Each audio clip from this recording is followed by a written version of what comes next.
Est-ce que vous voyez un peu? Mais c'est une représentation de ce que nous devons faire spirituellement. Église, montons église. Deux types de purification. Quand tu es un vase d'or, il y a la purification qui vient de Dieu lorsque tu te répands, et la purification que tu dois faire au quotidien. Où est-ce que tes pieds t'ont amené aujourd'hui? Où est-ce que tes yeux ont regardé? Où est-ce que tes oreilles sont allées se percher pour entendre? Où est-ce que ta bouche? C'est toutes ces choses-là, bien-aimés, qui font que nous réduisons la valeur de notre matière. Toi qui étais un vase d'or, tu t'es retrouvé maintenant en vase de terre, en vase bois. C'est toi qu'on utilise maintenant pour quand on coupe les légumes là. On met les déchets de l'oignon, les légumes dans l'assiette. Vous voyez pas la cuisine que les mamans préparent. Les déchets sont. Vous avez vu maman mettre les déchets dans sa porcelaine. La porcelaine est gardée où? Dans Olympique. C'est toi maintenant qu'on met les déchets. On met les déchets de l'oignon, on met les déchets du poulet. Dans ton, parce que tu es un vase avec peu de valeur. C'est pas moi qui le dis, hein. Je ne te souhaite pas cela. C'est la Bible qui le dit. Et dans l'église, il y en a. Il y a des frères et des sœurs comme ça. Mais il y a un paradoxe, bien aimé. C'est lequel? Dans l'église, on détermine la valeur de quelqu'un de par sa capacité à être apprécié des gens.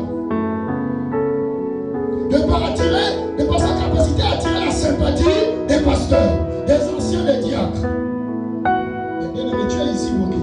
Pour les hommes ou pour Dieu?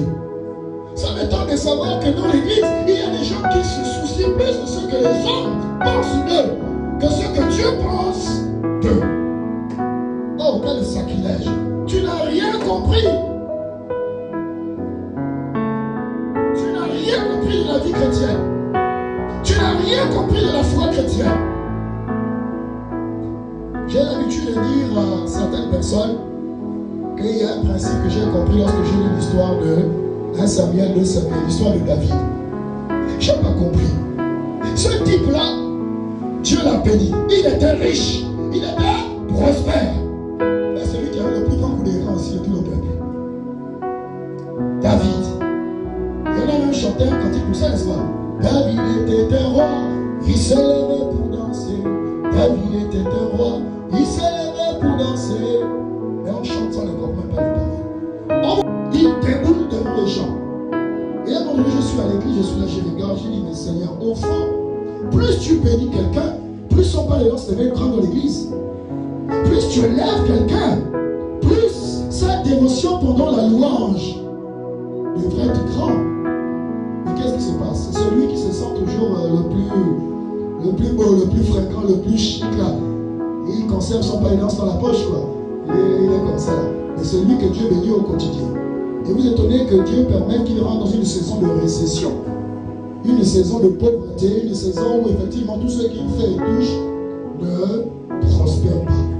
Parce que tu n'as pas honoré Dieu. Lorsque nous venons en ce lieu, bien-aimé, nous devons honorer le Seigneur de tout notre cœur, de tout notre âme. Nous devons l'honorer. Ne regarde pas à gauche ou à droite. Quand je suis arrivé le matin, j'ai croisé mon bien-aimé Nice. Il était assis. Je vous dis, je n'ai pas compris le frère au micro, mais c'est lui qui découvre. J'ai dit waouh. Et effectivement, je me suis rappelé de cette parole. J'ai dit, Seigneur, lui le frère, pourtant il est au micro. Le micro, les sons sont comme ça, mais le frère, il est tout dégoulé.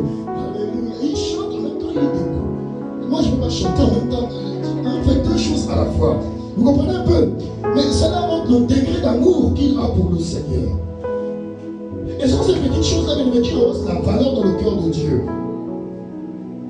Ce sont ces choses-là qui révèlent la valeur d'un serviteur devant le Seigneur. À jamais il a dit, bien-aimé, celui qui saura lire la Bible de Genèse à Apocalypse, je vais l'aimer. À jamais. Mais il a dit, celui qui m'adore en esprit et en vérité. C'est celui-là en qui je prends plaisir. Bien-aimé, lorsque la Bible dit que vous avez été délivrés pour la liberté, c'est pour que lorsque vous venez en ce lieu, bien-aimé, quand tu viens en ce lieu, bien-aimé, moi je ne n'aime pas m'asseoir ici. Là.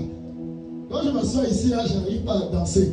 C'est parce que parfois je vais faire comme ça, là, la main touche quelqu'un. Je vais aller comme ça, le mur me retient.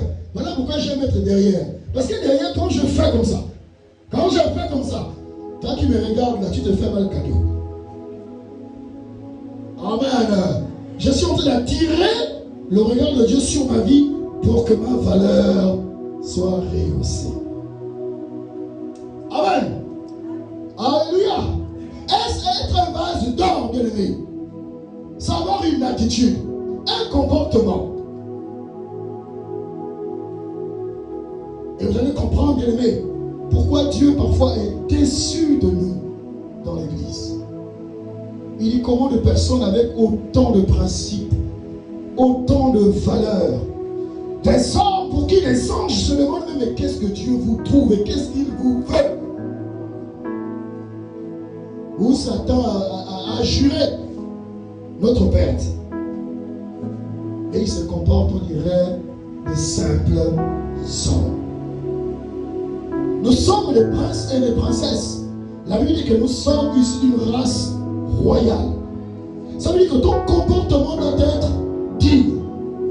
En diplomatie, on dit le diplomate c'est un prince.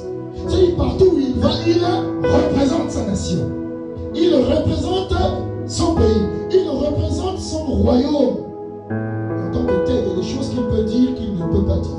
Il y a des choses qu'il peut faire et qu'il ne peut pas faire, même s'il a envie de faire, même si, au fond de lui, ça répond à ses convictions. Mais si ça ne répond pas aux normes diplomatiques, il n'a pas le droit de le faire. Donc vous verrez effectivement que les hommes du pays ou les hommes élevés en dignité, rares sont ceux qui viennent boire au maki-maki, le chocho. Rares, parce que c'est interdit. C'est interdit, ce n'est pas possible. Rares sont ceux qui rentreront dans les quartiers enclavés comme le nôtre. Rares, parce que c'est interdit. Tu es un prince, il y a des milieux que tu fréquentes et il y a ceux que tu ne fréquentes pas. Donc lorsque l'ancien et le pasteur te disent arrête d'aller au bar, arrête d'aller au snack bar, c'est parce qu'on va t'empêcher de boire ta Smirnoff. C'est parce que c'est un lieu qui n'est pas digne de toi. Amen. Lorsqu'on te dit arrête la fornication, c'est parce qu'on ne veut pas que tu aies le bébé. Hein? Ou que tu vives ta vie. C'est parce que ce n'est pas digne de toi.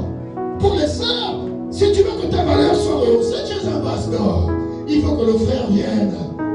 Il vienne bien faire les choses. Et pour les frères, effectivement, un gentleman, un homme du royaume, fait bien les choses. Il fait bien les choses, il ne se précipite pas. Mais il rentre dans ce qu'on appelle le processus de la préparation à la possession. Je me prépare afin de posséder quelque chose. Quand on pose la question à l'ancien, pourquoi tu ne te maries pas?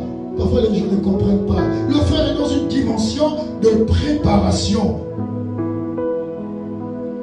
Il veut que les choses soient bien faites pour que lorsqu'il va le jour-là, vous soyez honorés. Honorés.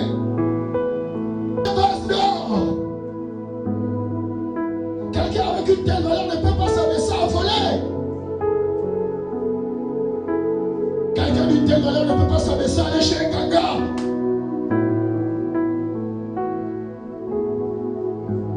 Arrivé là-bas, on te fait manger de la cola avec une poudre rouge. Tu te dis, ça la mais tu manges quand même.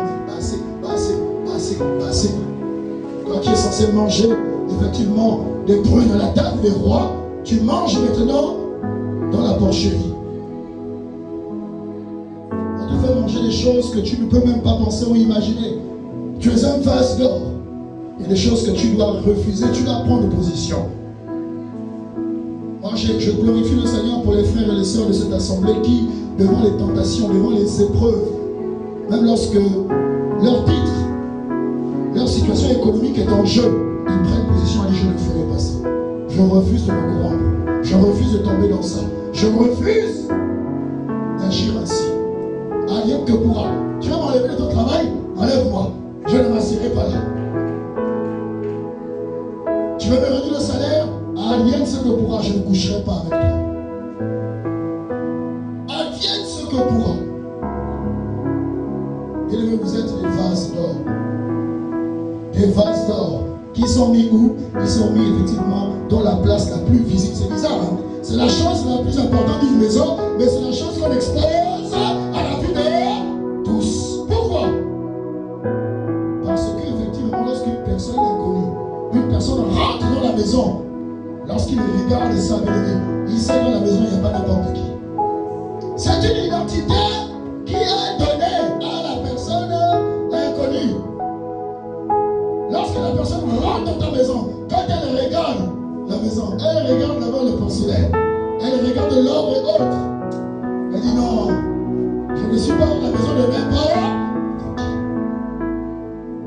Voilà pourquoi les maisons effectivement de vos chrétiens vous traumatisent, vous choquent.